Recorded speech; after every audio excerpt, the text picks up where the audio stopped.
Buenas noches para todos y todas. Soy Diego Espina, director del Instituto Bíblico Pastoral Latinoamericano de Uniminuto. Ya estamos en nuestro tercer día de esta tercera Semana Internacional de Estudios Bíblicos que ha girado alrededor de los estudios de la obra lucana. Para que tenga solidez, ilustre Teófilo. Lucas 1:4. Estudios recientes sobre Lucas. Los días 1 y 2 de octubre tuvimos al profesor Joel Green, que nos habló sobre el contexto de la obra lucana y el valor de la teología narrativa. Esta noche tendremos un acercamiento a los relatos de infancia llevados de la mano por el doctor Adrián Taranzano, a quien en unos instantes presentaremos ampliamente. Antes de iniciar con la agenda de este día, de esta noche, de esta jornada, encomendemos al Señor este encuentro. Oh Espíritu Santo, amor del Padre y del Hijo, danos agudeza para entender, capacidad para retener, método y facultad para aprender, sutileza para interpretar, gracia y eficacia para hablar. Danos acierto al empezar, dirección al progresar y perfección al acabar.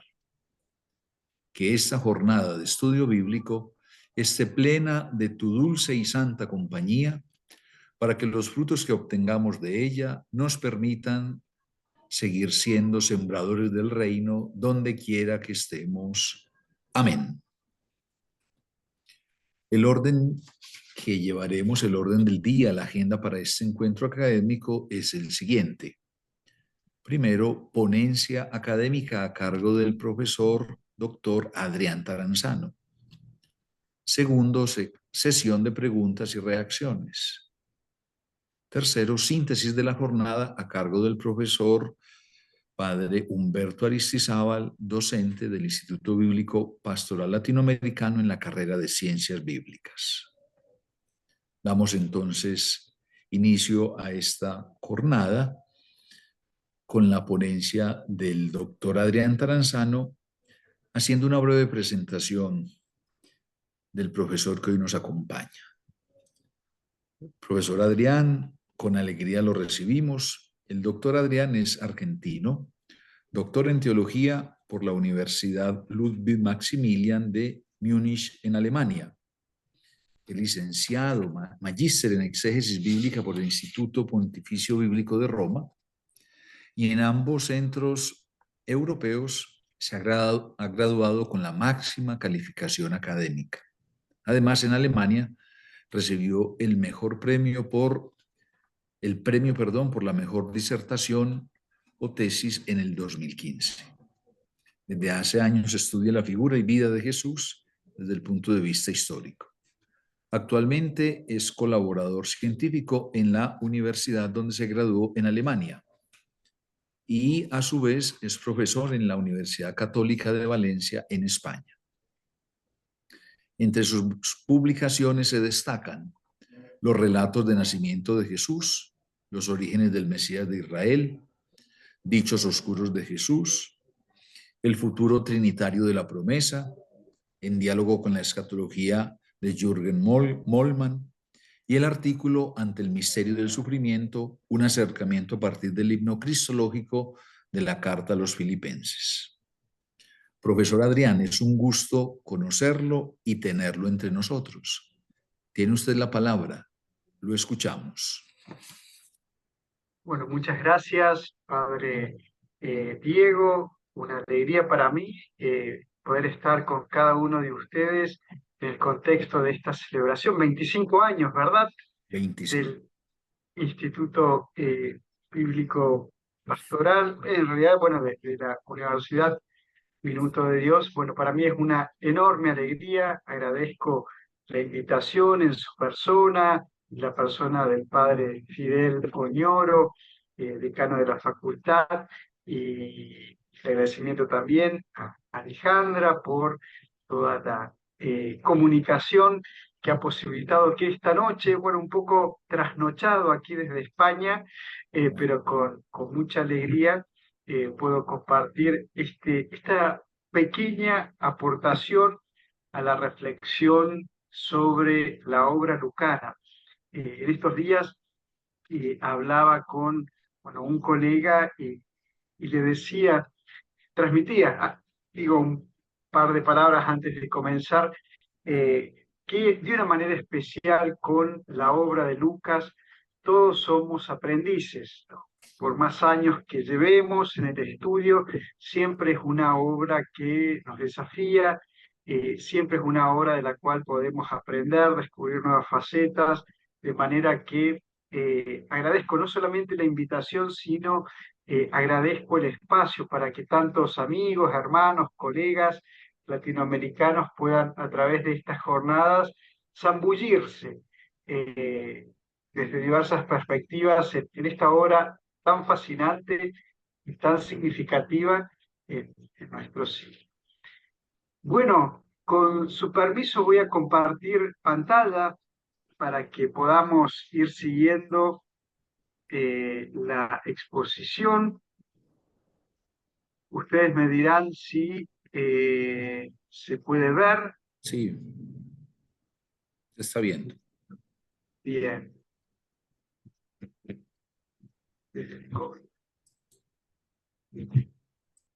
Es difícil titular esta ponencia, pero bueno, opté por la que ustedes están viendo en pantalla, típicamente griego.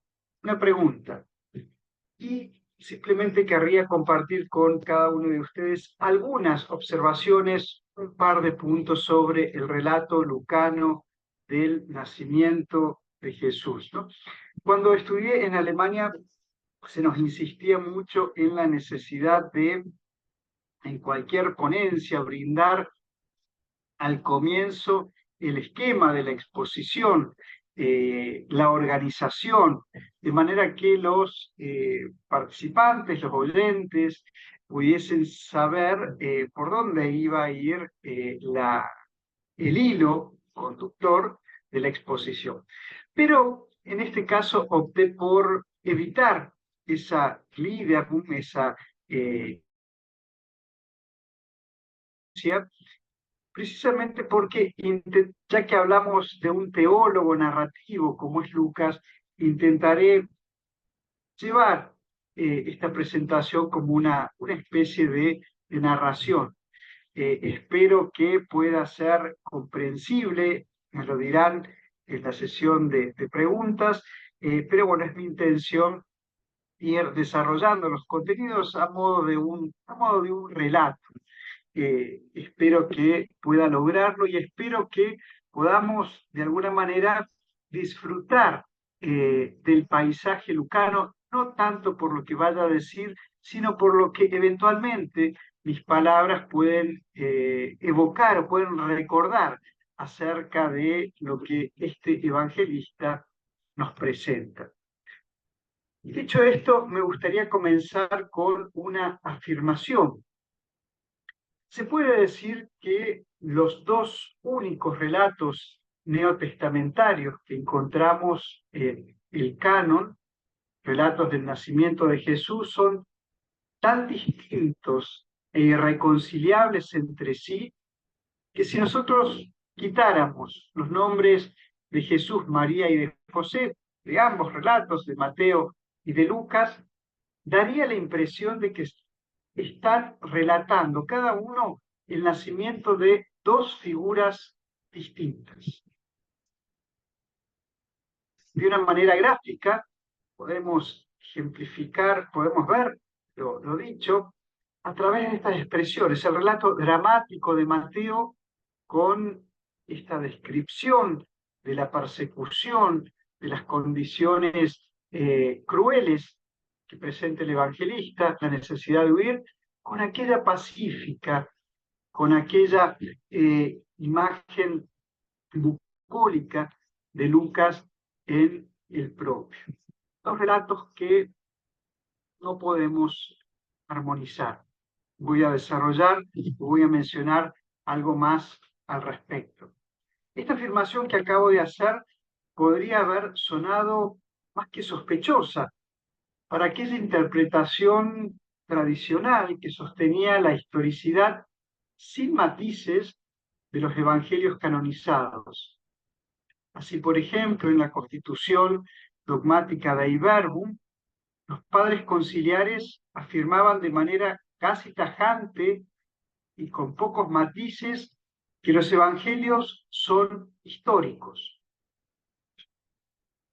El esquema tripartito que proponía la comisión, la Pontificia Comisión Bíblica en el documento de la verdad de los evangelios, una división que comenzaba con Jesús, pasaba directamente a los apóstoles y de allí pasaba a los evangelistas, que se limitaron a seleccionar, a actualizar eventualmente y a colocar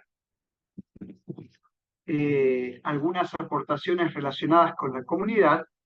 Podemos decir que insistía en la fidelidad objetiva de lo testimoniado, transmitido y narrado.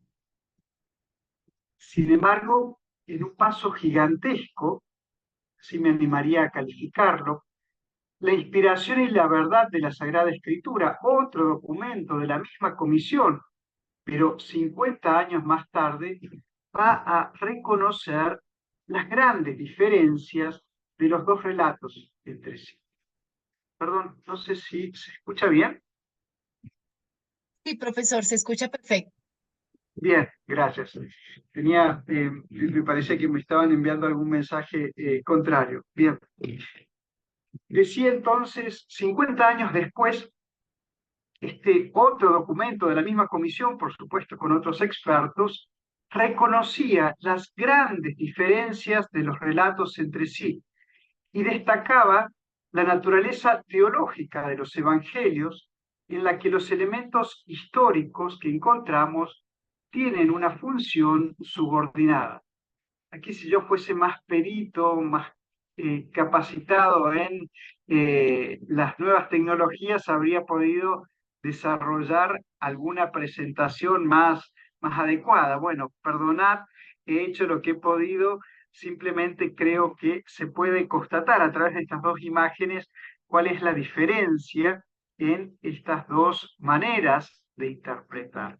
Una en la cual la transmisión es directa, objetiva, y otra en la cual la transmisión de los recuerdos de Jesús es mucho más amplia, está diversificada por grupos, por momentos, por lugares, por tiempos. No puedo entrar aquí en esa descripción, simplemente me limito a mencionar que yo retomo lo que llamo el esquema pluriforme de Mauro Pelle y Adriana Destro. Lo desarrollo en algunas de las publicaciones que mencionó el padre Diego, en la cual intento subrayar la insuficiencia de este esquema tripartito mencionado anteriormente y la necesidad de adoptar uno que refleje mejor la complejidad de ese proceso. Pero en síntesis, lo que me parece importante destacar esta noche es que este documento da ese paso gigantesco al señalar fundamentalmente la función subordinada de lo narrado, subordinada a las convicciones teológicas. Y en relación con los relatos del nacimiento de Jesús, este documento menciona que los elementos que presentan ambos relatos en parte son convergentes, hay algunos elementos que coinciden, pero reconoce con realismo que las diferencias existentes son difíciles de resolver y que solo pueden, así dice la letra del documento, que solo pueden armonizarse en parte. Cabe precisar aquí que esa posible armonización solo afecta a elementos secundarios, pero resulta imposible en relación, yo diría, con los datos medulares de cada relato. La cronología, la secuencia geográfica y las circunstancias de fondo de cada relación son universos paralelos que no se encuentran entre sí. Podríamos decir, los relatos de Mateo y de Lucas son tan armonizables entre sí como las sendas genealogías que presentan, en las cuales ya hay diferencia en el nombre del abuelo paterno de Jesús. Los invito a verlo por su cuenta en Mateo 1:16 y Lucas 3:23. Ya hay diferencia en el nombre de una figura cercana, como es el abuelo paterno de su ascendencia. En todo caso, y dicho de otro modo, para los expertos de la comisión, en los dos relatos no nos encontramos con hechos históricos ocurridos tal cual están narrados, sino con exquisitas páginas de cristología. La aportación de este documento de la Pontificia Comisión Bíblica del año 2014 es, a mi juicio, importantísimo para entender los relatos del nacimiento de Jesús como narraciones o como descripciones teológicas, más que como parábolas, según el decir de algunos autores, de los orígenes de Jesús, surgidas y maduradas en el contexto de la confesión de Jesús como el Cristo, muerto y resucitado, elevado a la derecha de Dios. Podríamos decir que cada evangelista escribe, ahí tienen simplemente una captura de pantalla del documento al cual he aludido. Podríamos decir que cada evangelista, Mateo y Lucas, escriben un ícono teológico de Jesús. Si vale una comparación rápida, podríamos decir que las diferencias entre los rasgos físicos de Jesús de Nazaret, un judío palestino del siglo I, y los que encontramos en los trazos de un ícono bizantino, es análogo a la diferencia que encontramos entre historia y teología en los relatos del nacimiento de Jesús. Esta tarea de narrar a Jesús es un verdadero arte que tiene sus propias técnicas, ¿no? Aquí estoy aludiendo a un Jean Aletti, que tiene una obra precisamente con este título, El arte de narrar a Jesucristo.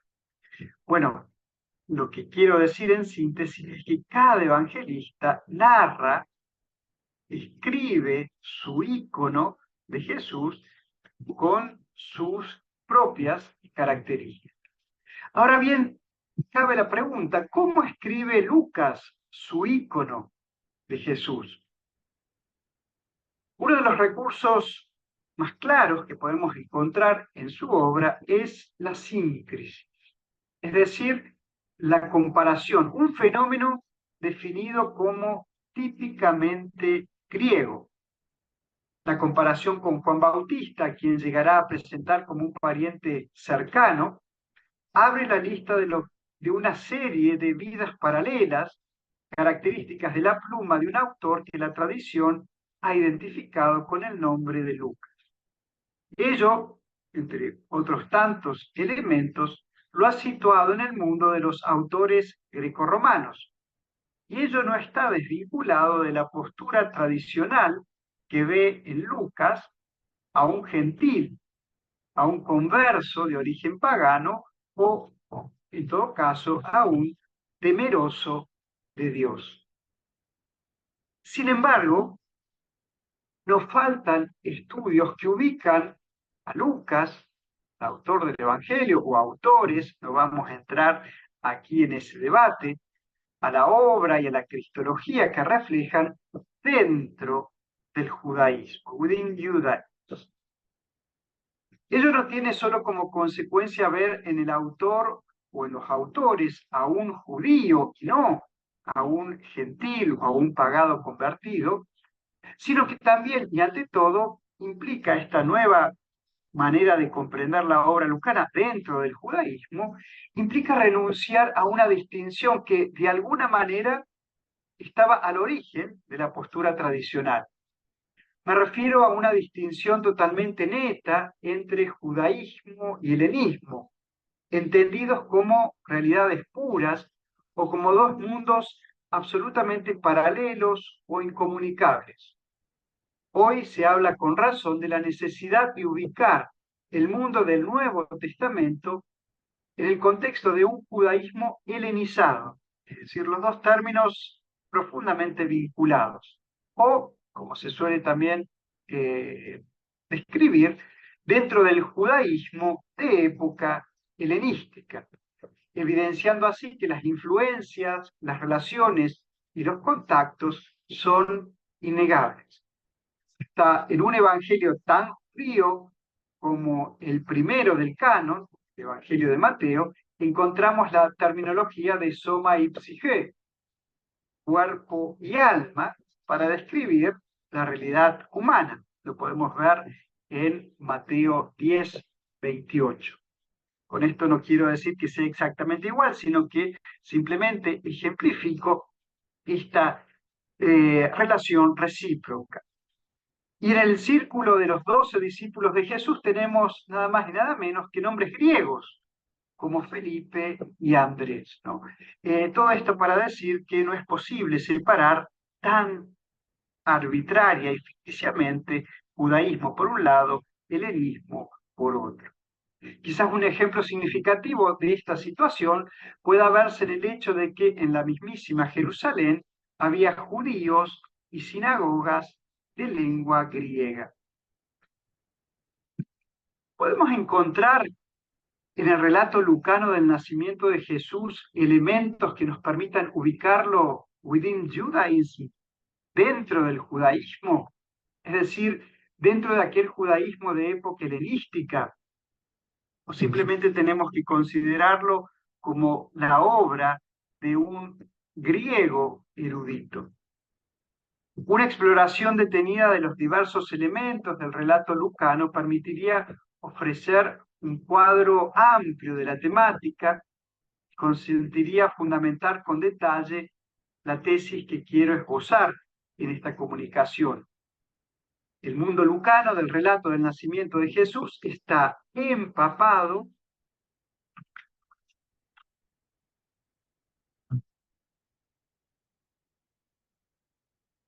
por las convicciones de un judío de la oicumene greco-romana. Ustedes están viendo en pantalla una de las tantas publicaciones que subrayan este acercamiento. El judaísmo, el carácter judío, superando esa tesis tradicional del Lucas pagano, destacando los elementos que justamente identifican a una obra dentro de este contexto. Asimismo, el estudio minucioso de los semitismos, que el griego del autor evidencia, podría también arrojar luces en este contexto, pensando en algunas obras importantes en este punto, pero evidentemente no puedo hacerlo en los límites de esta breve comunicación. Por lo tanto, tengo que ceñirme simplemente a algunos elementos que intentan ilustrar lo que he mencionado. Voy a detenerme en un par de elementos que considero significativos.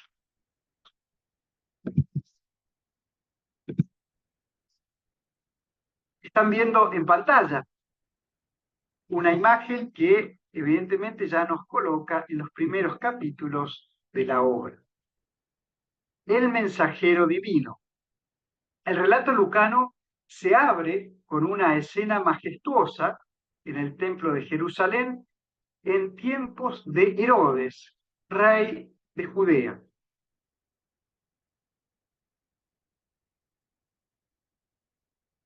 Los diversos elementos de la narración dejan en evidencia que el autor quiere ubicar lo narrado en el marco de la historia de Israel. El sacerdote Zacarías, del grupo de Abías, entra en el santuario del Señor para quemar el incienso litúrgico. Allí se le aparece un ángel del Señor, afirma el evangelista en el capítulo 1, versículo 11, que el texto más adelante identificará con Gabriel, el que está al servicio de Dios. Se trata de la figura nexo entre las dos escenas paralelas del anuncio de los nacimientos de Juan y de Jesús. Un dato que salta a la vista: la presencia de un ángel no se encuentra exclusivamente en estos dos primeros capítulos de la obra evangélica, sino a lo largo del relato evangélico, en la escena de la tumba vacía y en diversas escenas del libro de los Hechos de los Apóstoles. Nos encontramos aquí con un elemento típico de la literatura judía del Segundo Templo. Así, estoy citando a un especialista, los ángeles aparecen en una amplia variedad de escritos del período del Segundo Templo, incluyendo la Biblia hebrea, los rollos del Mar Muerto, apócrifos y... Es la hora, perdón que se da.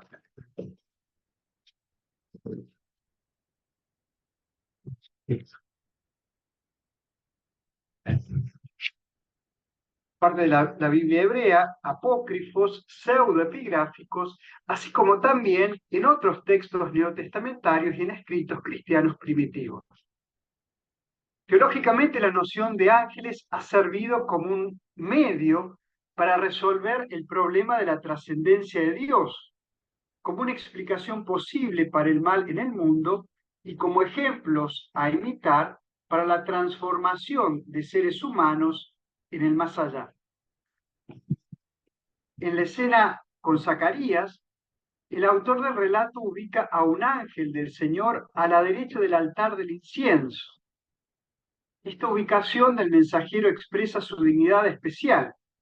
Estar a la derecha del altar evoca la posición especial con la que se expresa la pertenencia del mensajero al mundo divino e indica su grandeza, como podemos ver en textos como el Testamento de Benjamín, el Testamento de Job, el Apocalipsis de Abraham.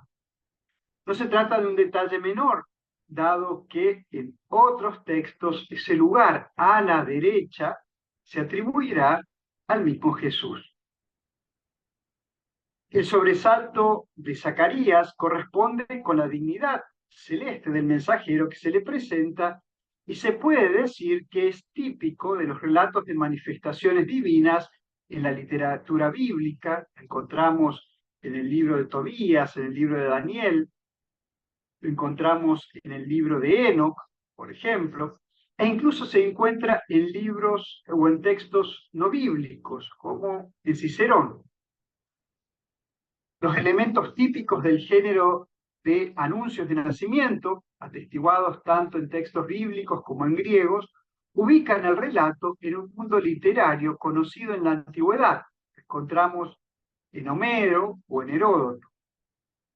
Pero el autor se sitúa conscientemente en la tradición veterotestamentaria y es posible discernir elementos de los relatos del nacimiento, por ejemplo, de Ismael, de Isaac, de Sansón. Es decir, el autor se sitúa conscientemente en la tradición del Antiguo Testamento. Mencionar las correspondencias o los paralelos terminológicos con las escrituras de Israel requeriría un detenimiento particular que aquí no tengo. Simplemente permítanme sintetizar con Mijael Volta la intención lucana, afirmando que el autor crea una atmósfera veterotestamentaria y expresa a la vez la continuidad entre los acontecimientos del pasado de Israel y los que narra acerca de Jesús.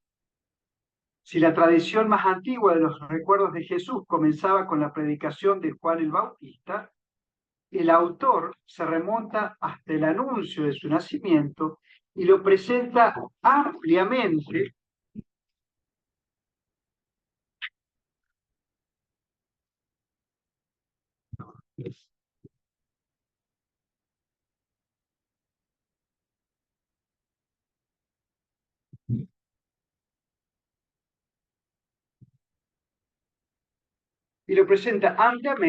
en la historia salvífica.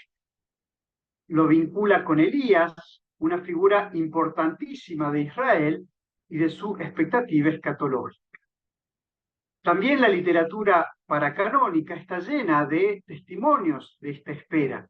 Pensemos en el Siráside, en la vida de los profetas, en el cuarto de Esdras, en algunos textos de Qumran, en los oráculos sibilinos.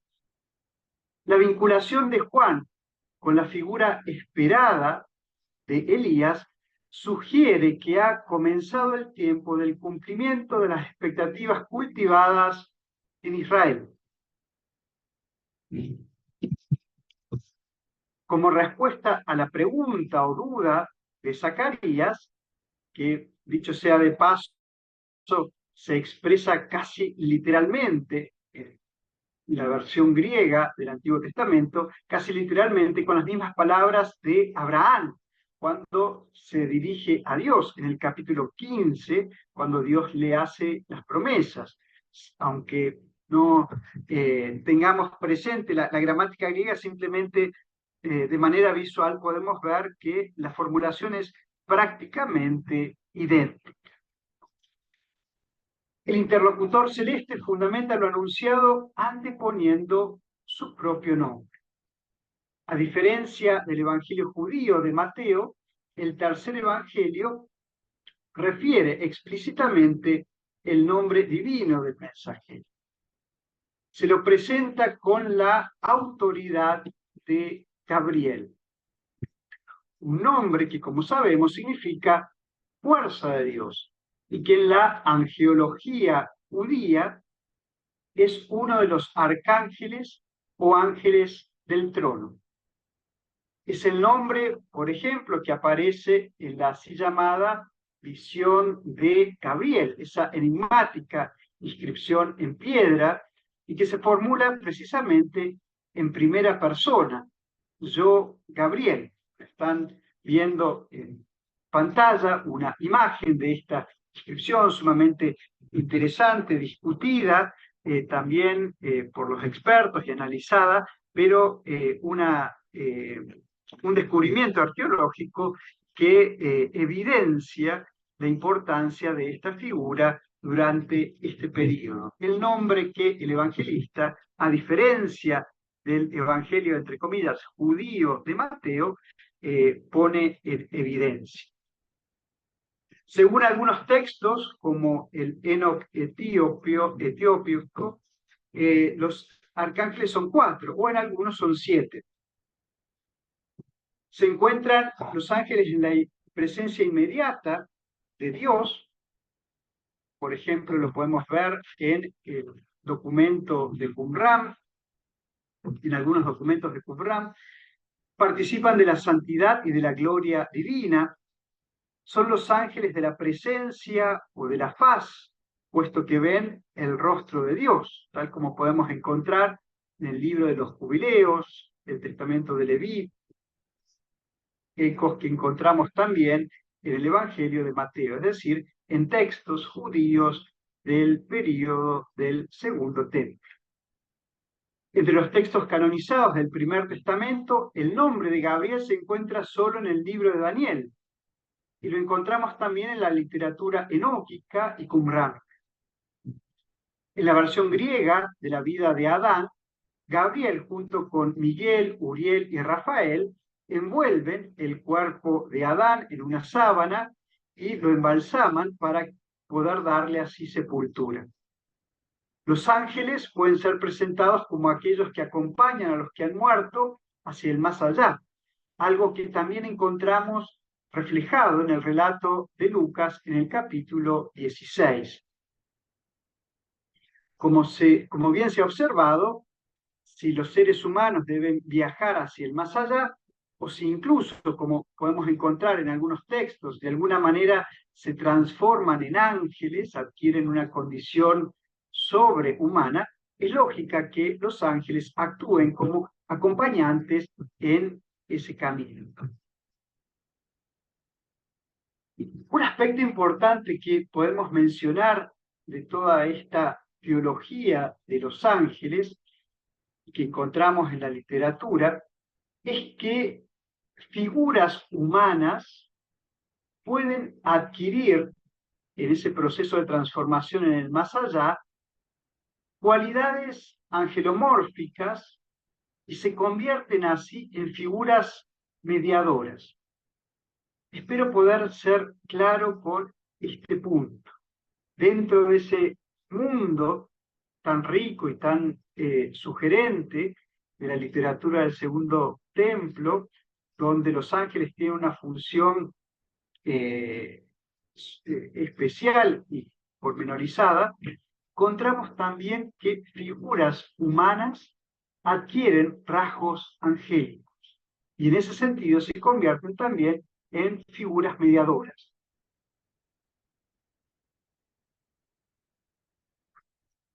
Ejemplos: Adán, Enoc, Melquisedec. Tomo este último. El rey de Salem es presentado en algunos textos con rasgos angélicos. Se lo llama incluso verdadero hijo de Dios, Dios o Logos. Terminología que seguramente nos resulta familiar, porque en el Nuevo Testamento están vinculadas con la figura de Jesús. En este contexto me parece también interesante completar de alguna manera este mosaico de ideas teológicas con un ejemplo en el cual la expresión mediador entre Dios y los hombres, cites Theou kai anthropon, en el Nuevo Testamento se atribuye a Cristo, pero en la literatura se encuentra también referida al arcángel Miguel, por ejemplo, en el Testamento de los 12 patriarcas.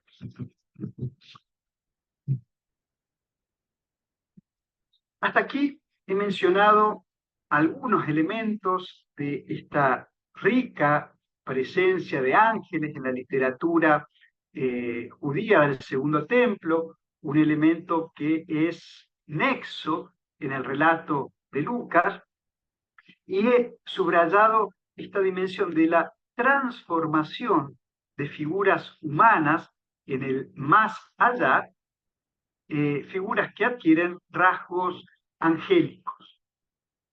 Pero esta relación del mundo humano y del mundo divino también tiene su contrapartida en el más acá. Las fronteras entre el mundo celeste y el humano no se tocan y fusionan solo en esa transformación en el más allá a la que he aludido, sino que también lo hacen en el más acá.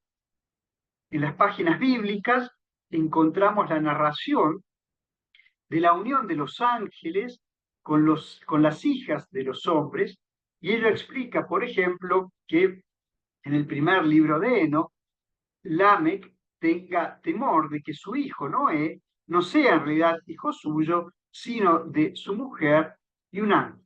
Esto refleja la cosmovisión, las ideas que aparecen en la época. En la literatura del Segundo Templo, el mundo celeste tiene relación con concepciones en la tierra.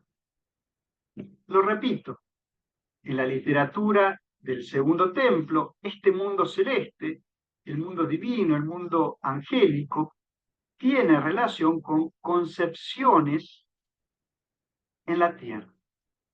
Esta afirmación lo pueden ver a través de la imagen en pantalla, encuentra una ejemplificación cristológica en la información de la concepción de Jesús de Nazaret por obra del Espíritu Santo sin intervención de varón. El mundo divino que se relaciona con el mundo humano. Se trata, como sabemos, de un elemento que encontramos exclusivamente en los relatos iniciales de Mateo y de Lucas, y del cual no hay más rastros en ningún otro libro del Nuevo Testamento. Ni siquiera los mismos evangelistas vuelven a mencionar en algún otro momento de sus obras esta información.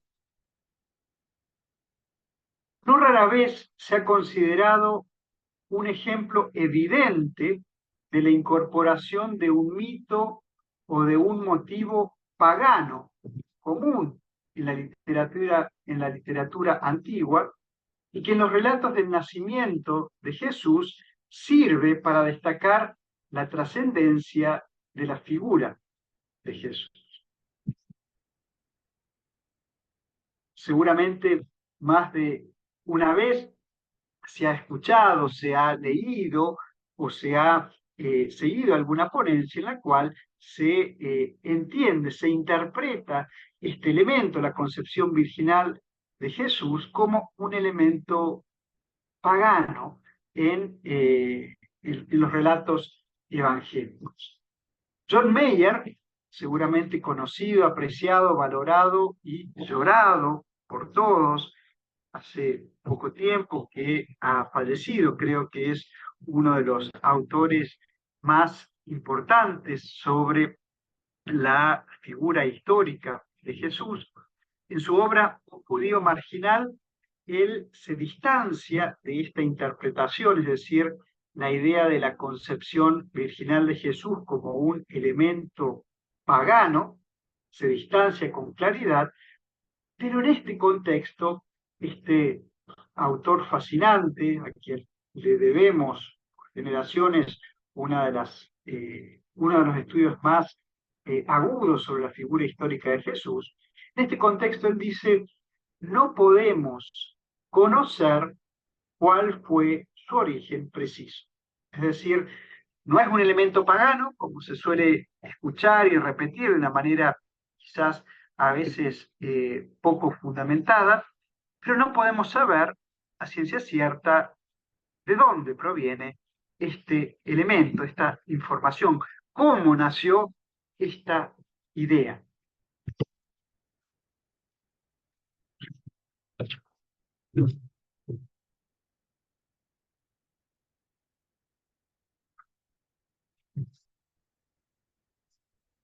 Quizás sea posible dar un paso más y afirmar que la información que los evangelios canonizados transmiten, el relato del nacimiento milagroso, sin intervención humana de Jesús, no carece de analogías en el mundo judío de época helenístico-romana. En primer lugar, es preciso subrayar que la descripción lucana de los nacimientos de Juan y de Jesús se debe analizar en el contexto de la presentación de los nacimientos milagrosos y en medio de las circunstancias marcadas por la intervención divina de otras figuras de la historia de Israel.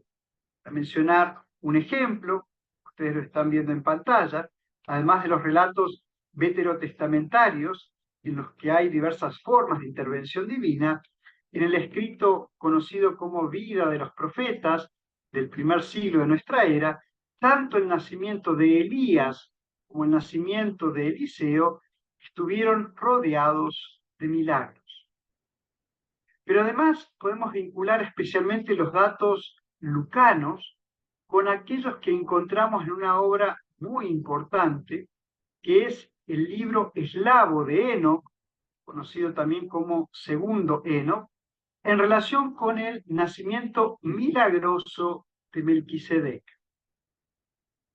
En este segundo libro de Enoc encontramos el desarrollo de la idea del nacimiento de Melquisedec, que a su vez se inspira en el nacimiento de Noé, del primer libro de Enoc.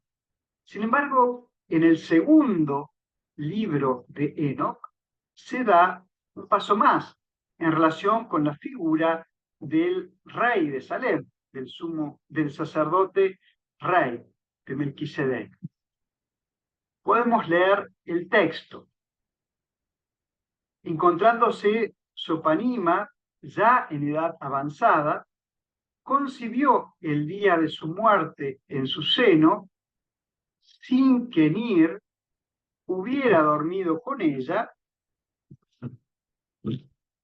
ni la hubiese tocado desde el día en que el Señor le había encomendado su ministerio ante el pueblo. Este niño, Melquisedec, nace sin intervención de su esposo Nir, hermano de Noé y sumo sacerdote. Nace milagrosamente ya grande, como un niño de 3 años de edad, de una madre ya muerta. Es decir, los elementos milagrosos y sorprendentes están presentes. Nir y Noé lo llaman Melquisedec. Por la corrupción imperante, el arcángel Miguel recibe una orden divina. Baja a la tierra donde el sacerdote Nir toma consigo, dice Dios, a mi niño Melquisedec, que se encuentra con él, y colócale en el jardín de Edén. Melquisedec es una figura salvífica, y su concepción ocurre, según este relato, sin intervención de varón. Un ejemplo de la literatura judía del período del Segundo Templo. Está de más mencionar la importancia de la relación entre la figura de Melquisedec y la figura de Jesús en el período neotestamentario.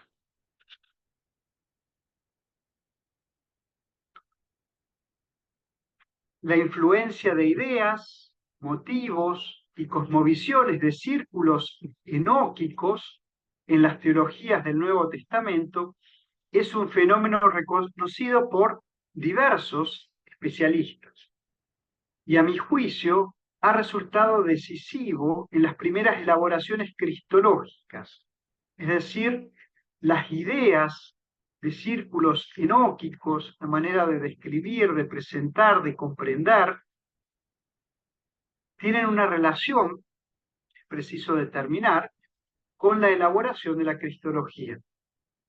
Incluso en este sentido, ya se han estudiado algunas relaciones entre estas tradiciones enóquicas y los relatos del nacimiento de Jesús.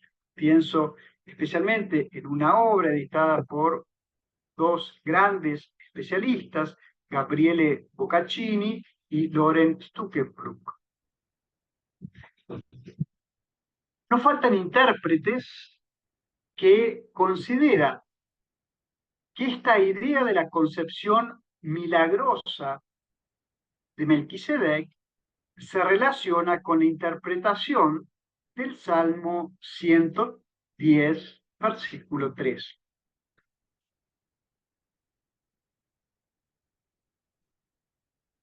Y aquí querría pedirles los últimos momentitos de atención para tratar de explicar lo más claro posible este elemento. Aquí voy a mencionar un par de palabras hebreas, pero trataré de ser lo más claro posible.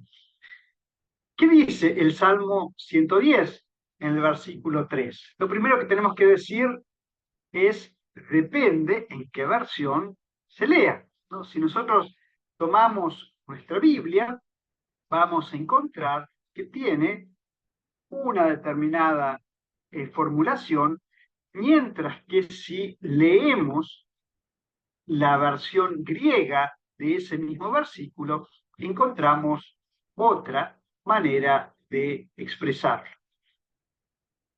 El Salmo 110, según la versión griega, ha leído su base, su texto hebreo base, en un sentido distinto al que se encuentra en la vocalización transmitida en el texto masorético, es decir, en el texto oficial de la Biblia hebrea que ha llegado hasta nosotros.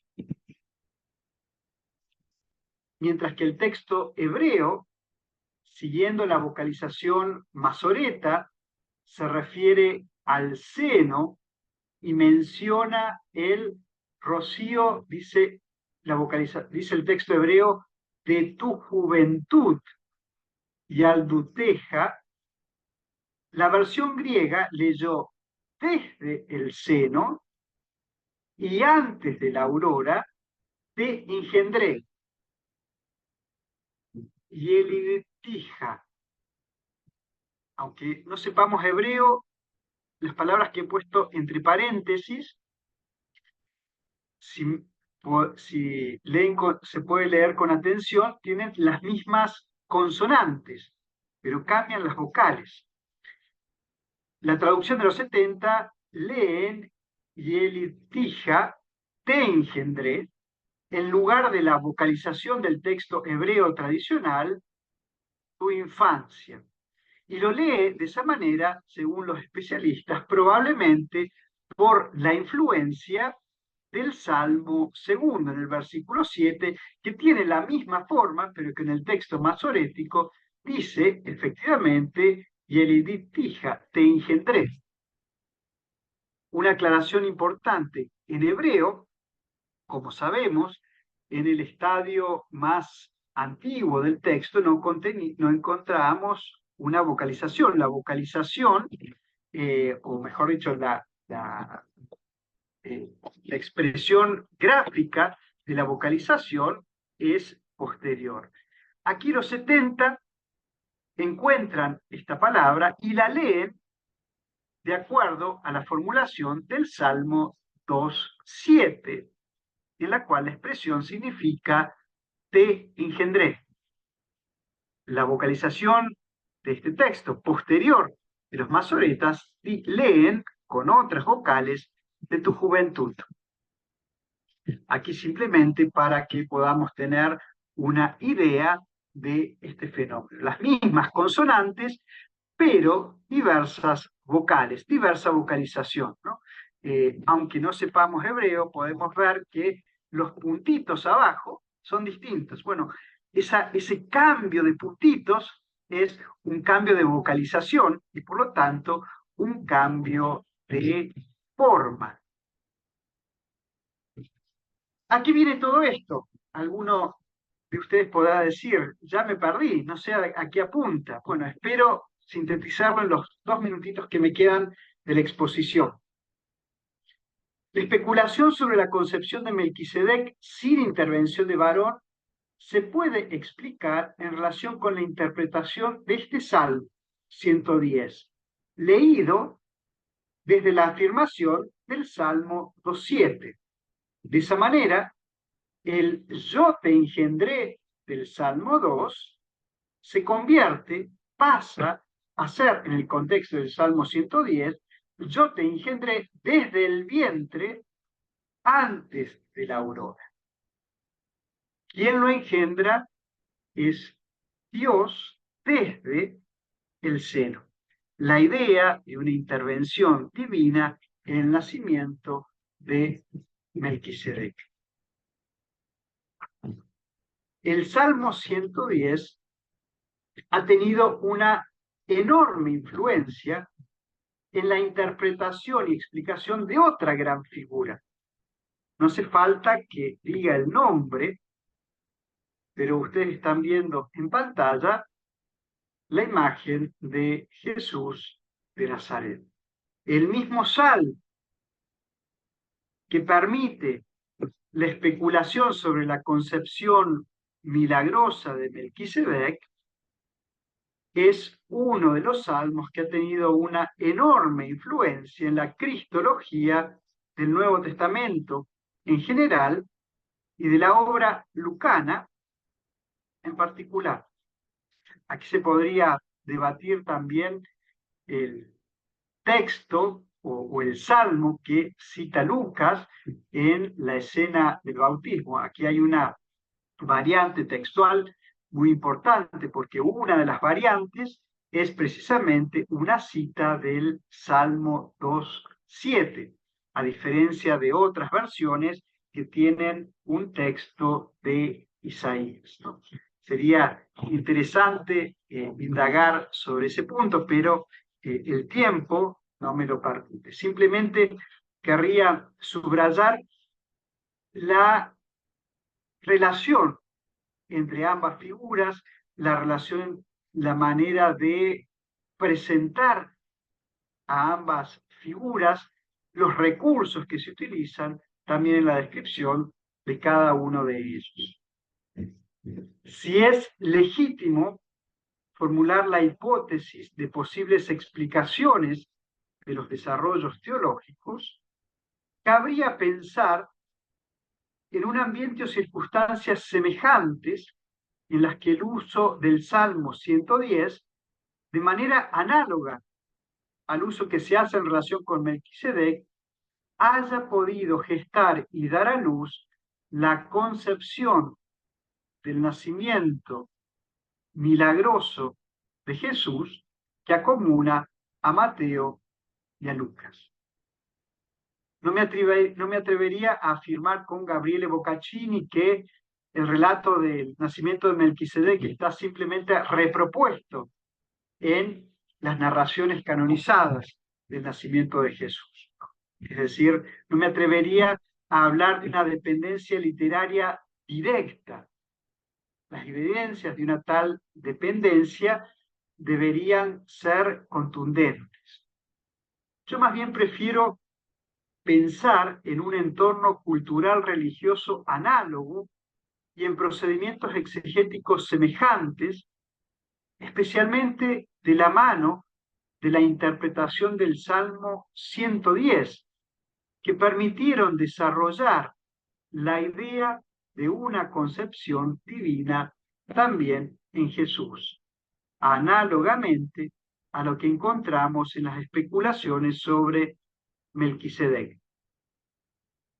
La dependencia común de un ambiente y entorno cultural religioso semejante es, a mi modesto entender, más importante que la dependencia literaria directa, es decir, la atmósfera que se respira en la época, las ideas que circulan. En ese sentido, se podría hablar con Stuckenbrook de un zeitgeist, un espíritu del tiempo. O, dicho con la parresía de Maurice Cassis, en una comunidad que produjo historias de nacimientos milagrosos de Noé y de Melquisedec, como desarrollos ulteriores de la historia también milagrosa de Moisés, eran inevitables las historias del nacimiento milagroso de Jesús. Aunque se deba reconocer que el detalle común a Lucas y al segundo libro de Enoc es tentador en el sentido de una dependencia literaria directa. Tanto en la historia lucana y en el texto sobre el nacimiento de Enoc, las mujeres visitadas por la intervención divina deciden ocultar su embarazo, un detalle común. La madre de Melquisedec lo hace durante todos los días hasta dar a luz, y la Elizabeth lucana se esconde durante 5 meses. Sea como sea, nos encontramos con la obra y los relatos de un autor, Lucas, que no solo cautiva con la belleza de su prosa griega, sino que también nos deslumbra con la policromía del universo judío de pensamiento. Todo ello ni más ni menos que para seducir a su auditorio con el ícono de aquel que, escondiendo su cristología en las palabras del anciano Simeón, presenta como luz para revelación de las naciones paganas y gloria de tu pueblo Israel. Muchas gracias por la atención Gracias por la invitación y ahora a disposición para las preguntas que eventualmente puedan surgir. Profesor Adrián, muchas gracias por esta presentación, por esta ponencia, por adentrarnos en los relatos de infancia con algunos elementos muy sugerentes, sugestivos. Han ido apareciendo algunas preguntas, las voy a ir haciendo para que usted vaya, mientras van apareciendo otras, organizando la respuesta. Bien. Mientras tanto, le recuerdo a los asistentes, se colocó en el chat el enlace para la asistencia. Por favor, si lo pueden diligenciar. Hay dos primeras preguntas, tres. Una que habla sobre la angelología y la demonología. Entonces la pregunta es, ¿qué tan originales son del pensamiento bíblico? Algunos afirman que es apropiación del zoroastrismo posterior al destierro y son figuras muy utilizadas durante el auge de la apocalíptica a partir del siglo II antes de Cristo. Esa es la primera. Aquí, perdón, me formula todas las preguntas y luego respondo. Perfecto. Sí, para que... una primera tanda, ¿sí? Perfecto. Esto lo bueno hablar en español. Es que ayer con la traducción se nos... Pero bien. La segunda no tiene que ver con el asunto pues de Lucas, pero a propósito de Melquisedec, alguien pregunta en relación con cómo aparece allá en Hebreos, qué tradición es la que toma el autor de los Hebreos para relacionar a Jesús con ese sacerdocio. Pues no es del caso, pero la refiero en caso de que pueda hacerse alguna referencia. Otra sobre Melquisedec y Jesús. Se podría entender un poco más la comparación entre ambos personajes como sacerdote, teniendo en cuenta que en los evangelios Jesús no actúa como sacerdote. Estas tres primeras por ahora, profesor. Bien. Bueno, muchas gracias por las preguntas. Son preguntas que, bueno, nos llevarían también a un par de horas más de exposición. Creo que no es el caso, pero me parecen todas preguntas muy pertinentes. En primer lugar, con respecto a la originalidad de las ideas sobre los ángeles, me parece importante destacar que la Biblia se entiende también en un entorno con influencias siempre históricas y que por lo tanto la idea de originalidad es una idea de alguna manera, me permito calificarla así, insuficiente, porque no hay conceptos puros que no vengan, de los cuales no se pueda rastrear su origen. Sí me parece que es importante destacar que en este periodo es un elemento que en el pensamiento judío adquiere un amplio desarrollo y está documentado por doquier.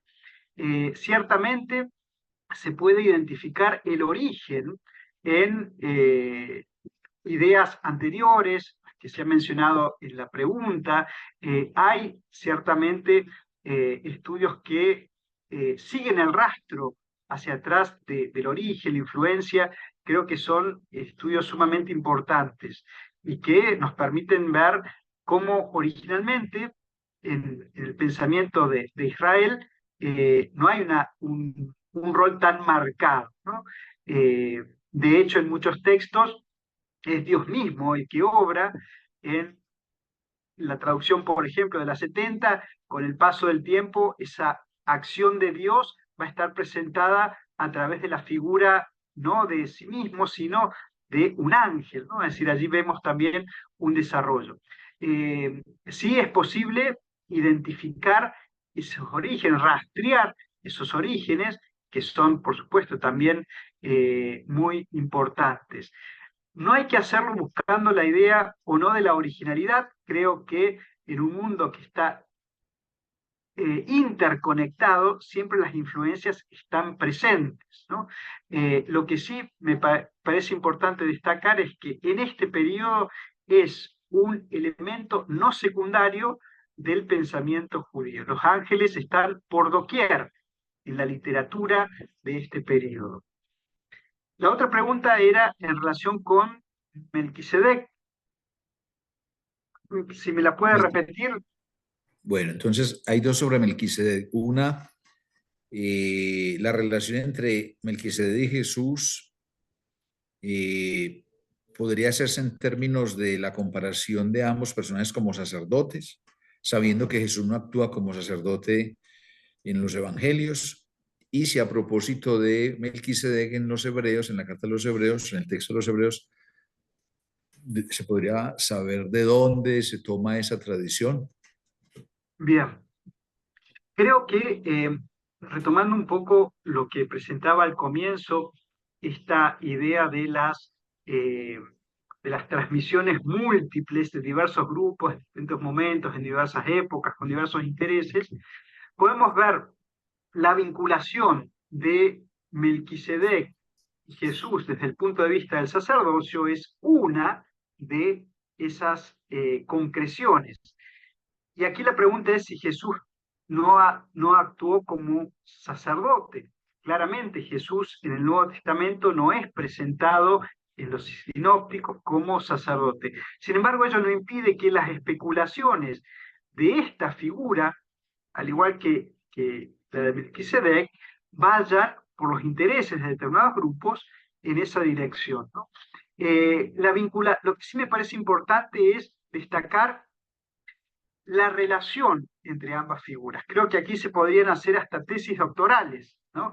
La vinculación de la figura de Jesús y de Melquisedec. Una de ellas es la que encontramos en la carta a los hebreos desde el aspecto del sacerdocio, pero el conjunto de ideas, la que acabo de mencionar, la de la concepción divina, es otra vertiente, otra variante, y así quizás podríamos seguir analizando más esta relación. Encontramos, yo diría, patrones comunes entre la figura exaltada de Jesús y grandes figuras de Israel. Pensemos, por ejemplo, en otros aspectos como la idea o la concepción de hijo de hombre, el rol de juez escatológico, que encontramos en la literatura judía aplicada a otras figuras y que en el Nuevo Testamento se aplican a Jesús de Nazaret. Dicho de otra manera, lo que encontramos en el Nuevo Testamento acerca de la figura de Jesús o las diversas teologías que encontramos sobre la figura de Jesús en el Nuevo Testamento siempre hunden sus raíces en el mundo de pensamiento de esta época, del judaísmo helenizado, ni judaísmo puro ni helenismo puro, ¿no? Sino que encontramos semejanzas, analogías en este contexto. Una de ellas es con la figura de Melquisedec.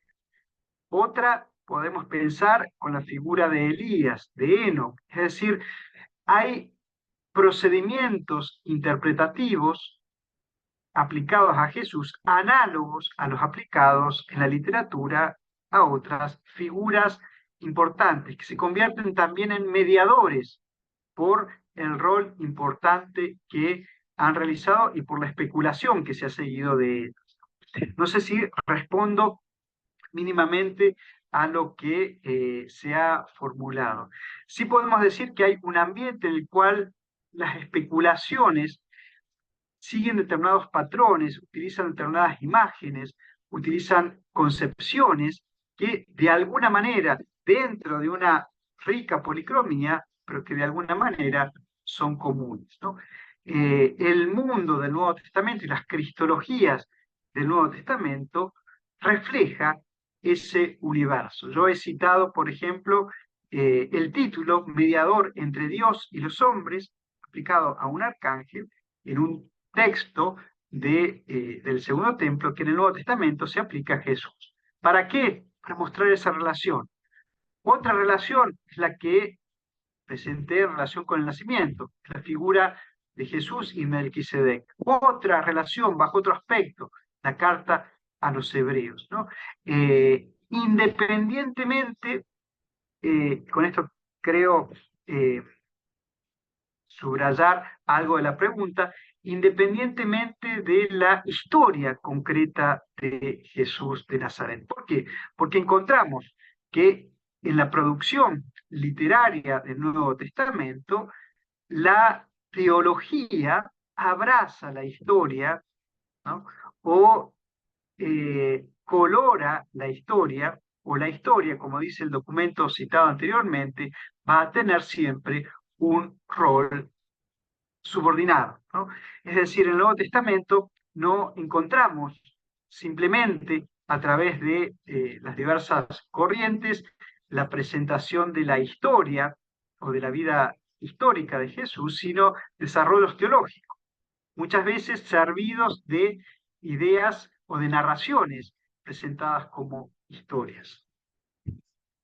Y no sé si quedaba alguna más. Sí, hay otra tanda de preguntas, otras tres ahí. Bien. Bueno, hay muchos comentarios, profesor, agradeciéndole, reconociéndole la excelente presentación, manifestándole pues los aprendizajes adquiridos, en fin.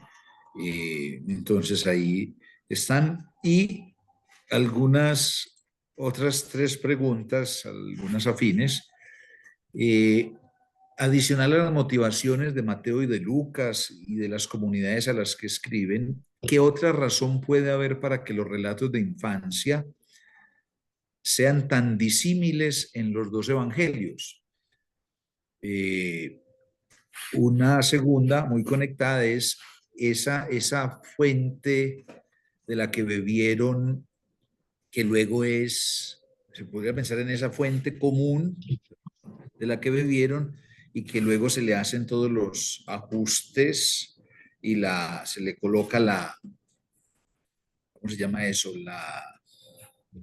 El cuño particular, pero alguna palabrita que se pueda decir sobre esa fuente de la que pudieron beber ambos para esta construcción.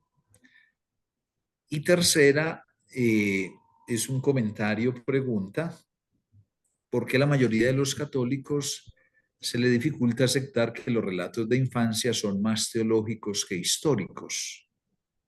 Bien. Bueno, muchas gracias por las preguntas. La verdad es que todas estas preguntas me, me emocionan mucho, ¿no? Porque, bueno, son temas que me atrapan, ¿no? No quiero extenderme más de la cuenta y por favor, Diego, dígame, corta, ya estamos pasados de horas y me extiendo demasiado, ¿no? En primer lugar, ¿por qué a la mayoría de los católicos se dificulta aceptar que los relatos son más teológicos que históricos?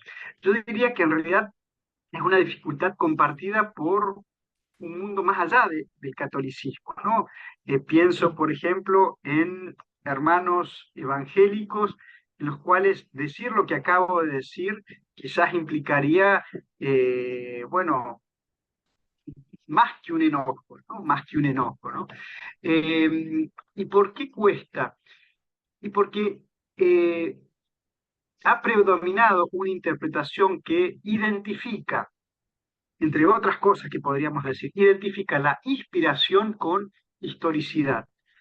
La Biblia es inspirada, por lo tanto, todo lo que relata tiene que ser histórico, ¿no? Esa es una razón, ¿no?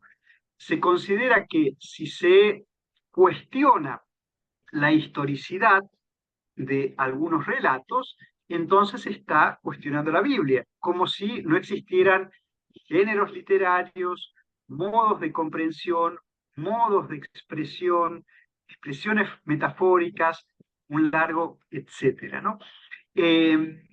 Obviamente que esta idea de la inspiración, la Biblia es inspirada, por lo tanto todo tiene que ser histórico, es una comprensión insuficiente de la inspiración, ¿no? Por ello, creo que uno de los tantos elementos que ¿sí? Intervienen para esta dificultad es precisamente eso. Por otra parte, se viene de una larga tradición en la cual eh, la Biblia se interpreta al pie de la letra, ¿no? E incluso se sacan consecuencias dogmáticas de expresiones literales de la Biblia, sin el debido análisis crítico, ¿no? Y por otro lado, evidentemente que esa manera de entender ha marcado la sensibilidad, ¿no? Recuerdo que una vez hice un curso más detenido sobre los relatos del nacimiento de Jesús, haciendo la comparación de sus diferencias y resaltando su naturaleza teológica. Y recuerdo que una persona me dice, bueno, yo ahora no sé cómo voy a hacer para celebrar Navidad, ¿no? Porque he descubierto que el pesebre era una construcción teológica, que los magos eran también un acento propio de la teología del evangelista, con una determinada intención, etcétera. Nunca había advertido las diferencias irreconciliables entre ellos, así que no sé cómo voy a celebrar la Navidad. ¿Y qué le dije yo? Y yo le dije, mira, así como hay una época en la cual a los niños se dice, o al menos en Argentina, ¿no? A los niños se les dice que los reyes magos no existen y que son los padres, ¿no? Los que dan el regalo. Imagino que en el resto de los países de América Latina también está esta tradición, así como hay un momento en el cual el niño tiene que madurar y aceptar, no, el que me ha regalado, a pesar de que yo dejé el pasto, el agua para los camellos, en realidad son los padres. Bueno, también existe un momento en el cual se debe decir que los Reyes Magos, tal como están narrados, no existieron y que fue una construcción del evangelista Mateo, ¿no? ¿Esto ataca la fe? No. Yo diría, invita a madurar la fe que no se identifica con una determinada formulación, ¿no? La otra pregunta, si mi memoria no me falla, a casi las 4 de la mañana aquí en España, era cuál es la fuente de estos dos evangelistas. Algunos autores de una línea más tradicional dicen, bueno, la fuente tiene que haber sido María, ¿no? La fuente tiene que haber sido ella, que transmitió informaciones tan íntimas y precisas sobre las condiciones del nacimiento de Jesús, ¿no? Es una interpretación que hoy no puede ser sostenida por la inmensa cantidad de dificultades. Si hubiese sido María la fuente de información, no se entienden las diferencias, repito, irreconciliables entre los dos relatos. Es cierto que hay algunos que intentan hacerlos complementarios, pero esa interpretación no resiste a un análisis científico serio, ¿no? Sí podemos decir que la especulación o la búsqueda de indagar sobre los orígenes es como una especulación que prácticamente estaba ya preanunciada, porque de las grandes figuras, siempre a medida que crece su importancia, se busca conocer más cómo fueron las circunstancias de sus orígenes. Y ante la ausencia de informaciones, se da rienda suelta a la libertad teológica. Esto es lo que explica la gran diferencia entre el relato de Mateo y de Lucas. Pongo un ejemplo. Para Mateo, el nacimiento de Jesús tiene lugar antes de la muerte de Herodes. Y van a Nazaret porque temen, por miedo, luego de la huida a Egipto, porque temen a su sucesor, su hijo Arquelao.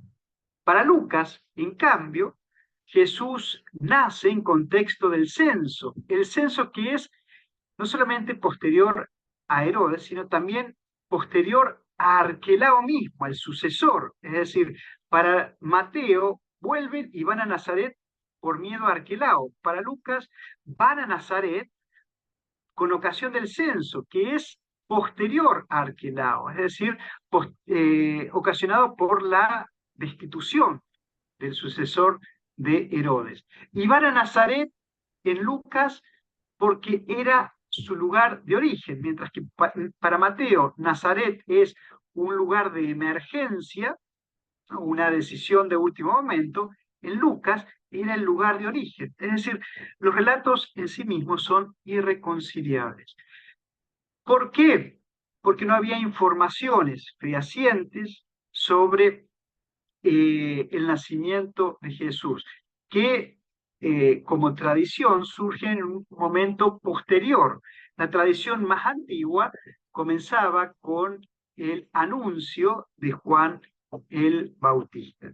Sí tenemos que pensar en los relatos del nacimiento de Jesús en un ambiente común, probablemente en la provincia de Siria, en la cual también aparece este elemento común, el nacimiento milagroso, que se entiende en el contexto de las especulaciones análogas a las que se hacen con otras figuras, ¿no?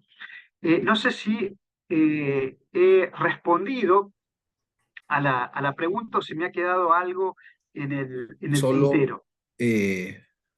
doctor Adrián, ya lo mencionó a propósito del nacimiento, pero la pregunta también iba en términos de si además de la intención de cada evangelista respecto a sus comunidades, si hay otra razón para las diferencias.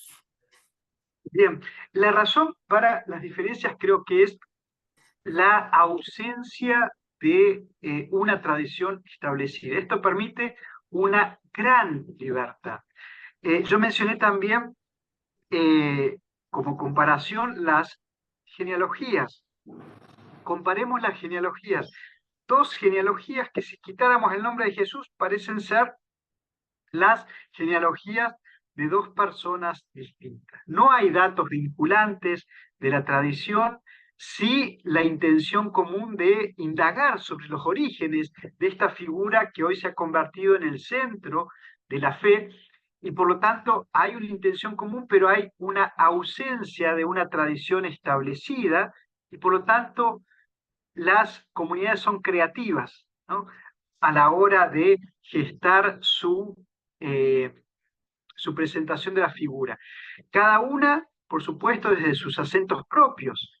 En Mateo, el nacimiento de Jesús está empapado de evocaciones a Moisés. Allí podemos descubrir una comunidad para la cual la figura de Moisés es sumamente significativa, a tal punto que Jesús sigue su misma suerte en el nacimiento.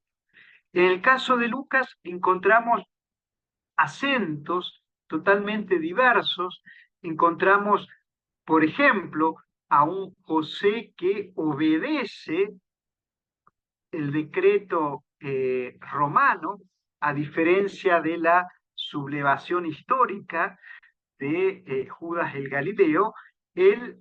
José de Lucas obedece tranquilamente, mientras que otros se habían sublevado frente a una orden del Imperio Romano, del censo. El padre adoptivo de Jesús obedece sin ninguna dificultad. Es decir, hay también allí una intencionalidad que tiene en cuenta a su auditorio, ¿no? Y es por ello que encontramos de esa manera las diferencias evidentes para quien renuncia a lo que yo llamo en algún libro por allí la lectura pesebre, ¿no? La lectura pesebre, que es aquella que armoniza en la mente todos los elementos y mezcla la estrella de Belén con los pastores, ¿no? En todos nuestros pesebres están los magos junto con los ángeles y junto con la estrella de Belén. Hacemos una mezcla, un licuado de ambos relatos. Bueno, estos evangelistas presentan relatos diversos, con una intención común, indagar sobre los orígenes de la figura confesada, centro de la propia fe, sin informaciones disponibles y con determinadas preocupaciones y con determinadas intencionalidades, teniendo en cuenta a sus auditorios, ¿no? Así, grosso modo, podría sintetizar algo de las causas de estas diferencias, ¿no?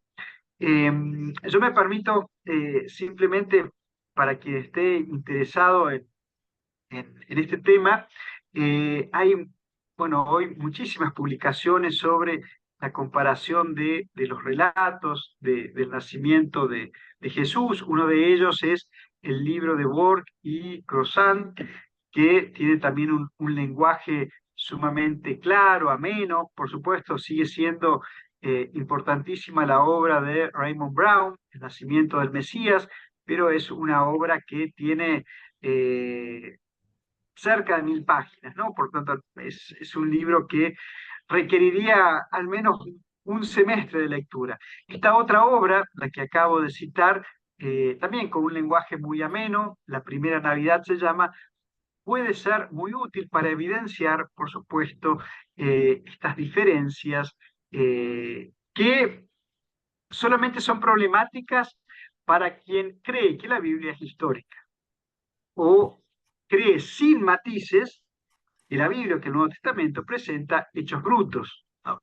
Sin embargo, quien asume aquello que presenta el documento de la comisión que he citado al comienzo, quien sabe integrar pacíficamente la naturaleza teológica de los relatos, no encuentra dificultad, sino al contrario, descubre una riqueza o diversos puntos de vista de los cuales los autores han querido presentar la figura de Jesús. Profesor Adrián, muchas gracias porque además de la ponencia con estas preguntas, con la respuesta, nos ayudó a sumergirnos más, a hacer aclaraciones, puntualizaciones. Damos la palabra y nuevamente volvemos con usted para dar la despedida. Damos la palabra al padre Humberto Aristizábal, que como ha sucedido las noches anteriores, hace como la síntesis, trata de recoger todo lo que usted nos ha presentado. Buenas Gracias. noches. Buenas noches. Un Buenas placer, noches, Humberto. Muchísimas gracias, profesor, por su exposición. Creo que al estilo de Lucas, el profesor nos ha propuesto una teología narrativa que crea inquietudes, abre preguntas, propone perspectivas diversas. Creo que queda probada absolutamente aquella frase que dijo al inicio de la exposición. Con la obra de Lucas, todos somos aprendices. Es una obra que nos desafía y de la que podemos siempre aprender. Una mirada desprevenida de los relatos de la infancia nos hace perder las riquezas de cada relato. En su narración, por lo menos de mi parte, encuentro que la irreconciliabilidad de los relatos se convierte en una clave hermenéutica que nos obliga a los lectores de hoy a leer cada relato en su propio contexto. Hoy por hoy creo que es por todos aceptados que la historia está al servicio de la teología, como usted lo citó con aquel documento. De sumo interés es poner estos relatos en el contexto judío, no solo porque Lucas quiere narrar la historia de la salvación única del Dios de Israel, sino además porque creo que las tintas sobre estos relatos se han cargado demasiado sobre los relatos griegos, buscando semejanzas por allá, buscando lo que no se nos ha perdido. Toda vez que Lucas como usted lo dijo, hay que entenderlo como un hombre que vivió en un imperio donde se cruzaban las líneas judías y griegas. Entonces, de resaltar de esa parte de la ambientación judía, la presencia de los ángeles con todos los significados, y luego aquel aterrizaje en el nacimiento de Melquisedec, por citarlo solo a él, ya que aparece en las escrituras canónicas. Bueno, ha sido una, una propuesta es una propuesta muy acertada de lectura que nos mueve a ocuparnos y a preocuparnos del contexto verdadero de las escrituras, del Nuevo Testamento, que son ciertamente las escrituras judías. Muchas gracias, profesor, por todos sus aportes y a todos por su participación y por las valiosas preguntas. Gracias, Humberto, por esta síntesis que nos hace.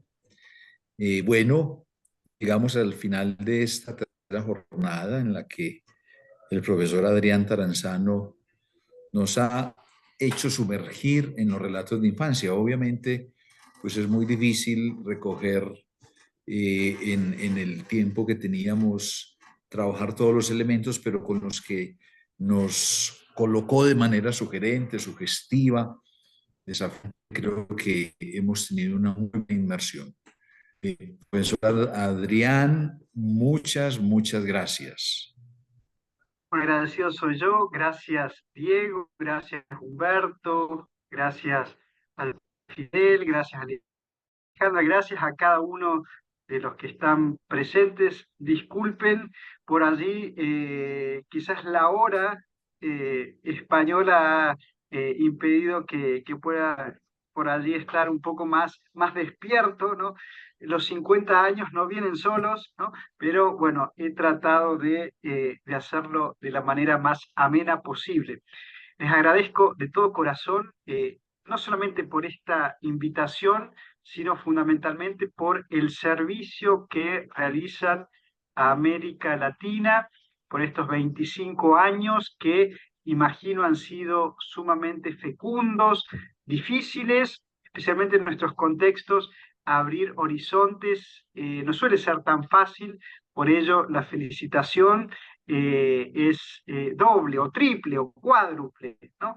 De manera que, bueno, me parece importante destacarlo por muchos 25 años más, ¿no? Por muchas bodas de plata más en este instituto. Gracias por este servicio que ciertamente creo que es uno de los más importantes. Entiendo que el instituto tiene una dimensión pastoral, espiritual, teológica, y estoy convencido de que un estudio actualizado de la escritura es una de las aportaciones más valiosas también para la pastoral, para la evangelización, para la espiritualidad, porque hay muchas deudas, ¿no? Y muchas veces se pueden sentir también en mucha gente, ¿no? Gracias, adelante y a disposición. Gracias, profesor, por las palabras de ánimo que nos da en nuestra tarea. Y a propósito de lo que dice el profesor Adrián, tengan una palabrita sobre quiénes somos. Lo hemos venido diciendo desde que empezamos, pero hizo referencia el profesor Adrián. Nuestro instituto tiene tras bambalinas, está la directora de la carrera, quien está manejando la plataforma, la profesora Juliana, todos los profesores que hemos intervenido, los que faltan por intervenir, hacemos parte de esta carrera y nuestra oferta también es una oferta de educación continua, por eso ojalá muchos se animen a seguir conectados con nosotros. Mañana entonces tendremos nuestra cuarta y última jornada, 4 de octubre, el día de San Francisco de Asís. Vea, mañana entonces cerramos con el profesor Edgar Toledo, dominico, que va a disertar sobre el tema de pobreza y riqueza a partir del relato de Mateo como un elemento transversal en Lucas. Nuevamente, para todos los que se han conectado, un agradecimiento. Nuevamente, profesor Taranzano, gracias. Padre Humberto, gracias. Y a todos ustedes que tengan una buena noche. Y mañana los esperamos a la misma hora y por el mismo canal. Que descansen.